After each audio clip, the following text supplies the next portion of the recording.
Okay. So, a lesson on bowing.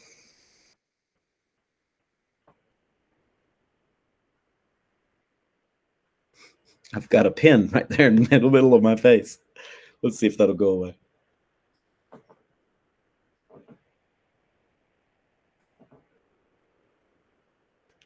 Ow.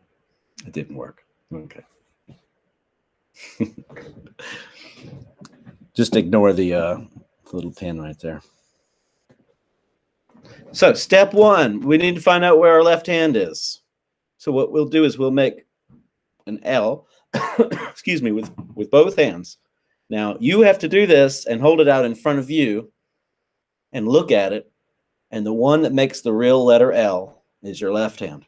So we need our left hand. And in our left hand, we're just going to hold a pencil. It's just there to hold the pencil because we use our right hand to make the proper movements so that we can hold the bow correctly. So the left hand will just be there to hold the pencil in place while we use our right hand. Okay, one thing I want you to do first, I want you to loosen up that right hand. We're just going to flop it nice and floppy and loose in your right hand. One of the most important things we need to remember about the bow hold is that we want this hand nice and floppy. Turn it over and flip it over. Now, when you flip your right hand over, you see that your fingers naturally curl. So we want this relaxed hand, this natural curl of the fingers will help us, because if our hands are too tight, if our hands are squeezing too much with our right hand, then we won't be able to play as long. And when you get to high school, orchestra is an hour and a half. So we don't want you having to squeeze and hold a bow for an hour and a half, right? It's just a nice loose feeling. So let's loosen that hand up again and just let it kind of flop over. There we go. Okay, now we're going to, with our right hand, we're going to make a curve in our thumb. So I call that a bump. You see that bump right there? That's the thumb knuckle. That's the bump that curves in the thumb. And so that thumb bump is going to live underneath the stick of the bow.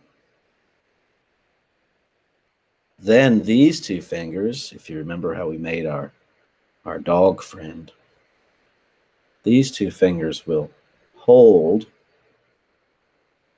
and they in fact are holding on the frog. We'll talk about the frog. We got a dog and a frog. What's going on today, Mr. Harper? So thumb bump. These two fingers hang over. Next step, index finger hooks. So this line right here on my index finger hooks around the bow. So now I've got the thumb bump. These two fingers hang on the side across from the frog. Index finger hooks, and pinky finger for violins and violas just rests on top of the stick so as that you could tap on top of the stick. Some things to watch out for is that you don't want your index finger to overextend, and you don't want your pinky finger to stick out, because now you see that there's tension in my hand, and that's not what we want. So,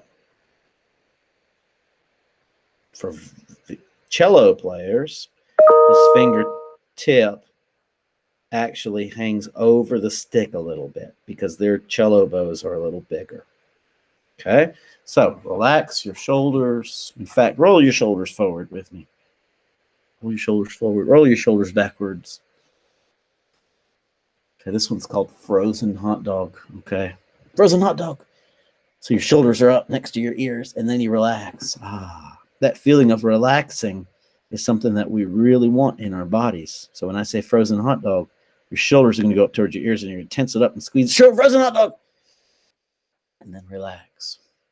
Now, normally during a normal class, I would show you frozen corn dog, And that's where I'm standing up, and I'm standing on one leg because I'm a stick, frozen corn dog. Okay, relax those shoulders. Okay, so we're gonna left hand hold the stick. We're gonna do it again together. Right hand, flop, flop, flop, nice and loose. Bend the thumb so we have a bump. Place that bump underneath these two fingers on the side. Index finger hooks. Pinky lives on top. Let me show you that using a bow. And we'll get bows in the hands of our Zanayas soon enough, okay? But let's take this next group of assignments and focus on making sure we can read the notes, because bowing does complicate things, okay? So rule number 1, don't touch the bow hair, okay? Rule number 2, always make sure your bow is loose when you finish with it, okay? And this is stuff we're going to talk about once we actually get the bows in our hands, but I just want to show you how this applies to our instrument. So floppy hand, thumb bump. Now this, by the way, is called the frog rivet. It's just what they call it. This little metal wooden part right here is called the frog. Okay, this is the stick. This is the ferrule. And it's just like a cushion pad that we have for our fingers to hook around. And then this is what tightens the bow hairs. So the thing about this thumb bump, some people try and put it in the frog's mouth. Don't do that. That's nasty. Don't put anything in the frog's mouth. So you do not want to put your thumb here in the frog's mouth. The frog might bite it out, right? So we just put our thumb in front of the frog. Here's the frog's mouth. We don't want to, even though it looks like your little finger might fit in there, it's not made to go in there. So it goes, thumb goes in front of the frog. Then we have these two fingers, and they're going to hold on the frog. Index finger hooks. Violins and violas, pinky finger rests on top. For cello and bass, pinky finger overhangs.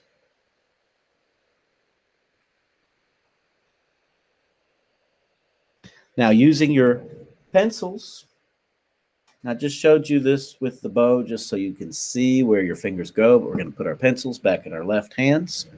Keep in mind, we will not be using bows until after we complete these assignments that we'll talk about today, including songs number 36 all the way to song number 42, and then song number 44, which we'll talk about in just a few moments. So now you've got your bow. You've got your pencil in your left hand. We've got a right hand. Let's do this again. Flop that hand. Thumb bump underneath the stick. These two fingers hang. Index finger hooks. Pinky finger goes on top for violins and violas. Hangs over for cello. Now that we have this in our bow hand, what I want you to do is take your bow and with our wrists bent and our stick pointing up, we're going to raise this up. Let's see if I can get all of them. There we go. All right, let's do it again. Pencil in left hand. Right hand, flop. Bend the thumb. Thumb underneath the stick. Middle and ring fingers hang over, touching the frog. Index finger hooks. Pinky finger goes on top for violins and violas. Hangs over for cello and bass. Now we're going to take this and we're going to move it down so that our wrist is bent and our pencil is pointing straight up.